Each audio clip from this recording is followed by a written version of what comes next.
देख रहे हैं हिमाचल न्यूज 24। बीएसएफ सेना के एक जवान ने अपनी ही मौत की कहानी लिख डाली, जिसको सुनकर हर कोई हैरान है। फौजी ने अपनी ही गाड़ी में किसी व्यक्ति के शव को लाकर उसको किसी फिल्मी स्टाइल में आग लगाकर खुद फरार हो गया।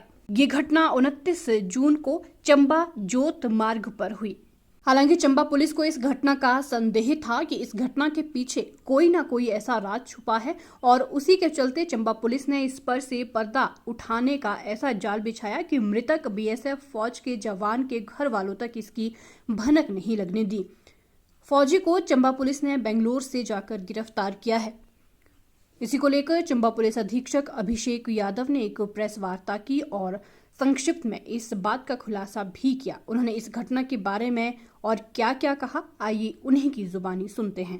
28 और 29 जून की मध्य रात्रि को जोत से चंबा की तरफ एक गाड़ी जिसमें अमित राणा नाम का व्यक्ति, जिसकी उम्र 32 साल थी और जो मूल रूप से नूरपुर का रहने वाला था और बीएसएफ में पोस्टेड था, उसकी गाड़ी जलने के कारण कथित रूप से मृत्यु हो गई थी। जब इस घटना की सूचना हमें मिली तो एडिशनल साहब ने, मैंने स्पॉट विज़िट किया। एफएसएल की टीम को भी हमने बुलाया, उन्होंने भी दोबारा स्पॉट विज़िट किया। जब घटनास्थल का हमने निरीक्षण किया तो हमें इस घटना में कुछ चीज़ें संदेहास्पद लगी, जैसे कि गाड़ी में जो डेड बॉडी के रिमेन्स थे वो हमें पर्याप्त मात्रा में नहीं मिले, जिससे हमें थोड़ा संदेह हुआ।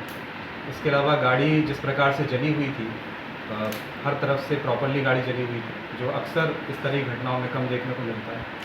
इसके अलावा गाड़ी की जो नंबर प्लेट थी वो टूट के अलग सुरक्षित गिरी हुई थी। पूरी गाड़ी जल चुकी थी लेकिन नंबर प्लेट नहीं जली।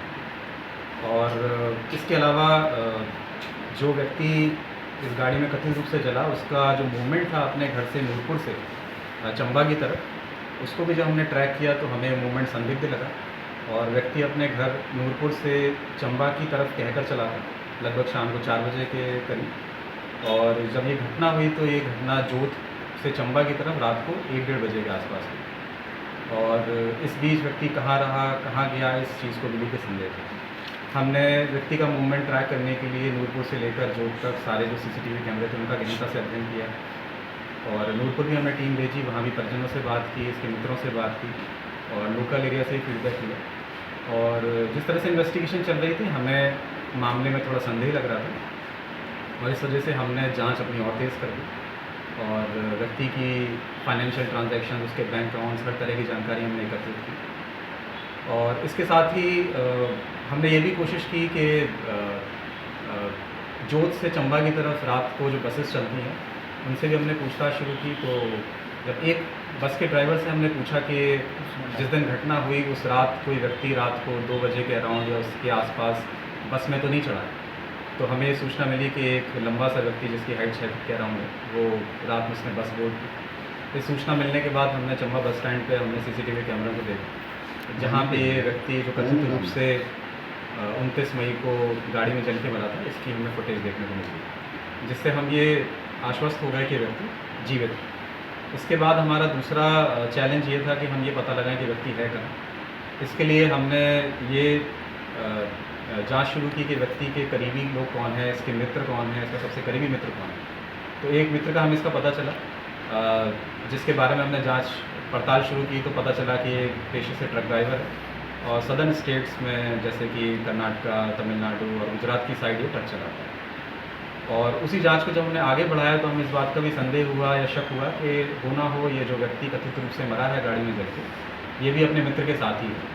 और जब इस तरह की शंका में पैदा हुई तो हमने एक टीम, जिसको हमारे पीछे जो हेड कांस्टेबल बलविंदर हैं, प्रदीप हैं, इनके नेतृत्व में हमने एक बेंगलोर टीम भेजी और हम उम्मीद ये कर रहे थे कि व्यक्ति जब बेंगलोर से निकलेगा तो हम इसको डिटेन कर पाएंगे।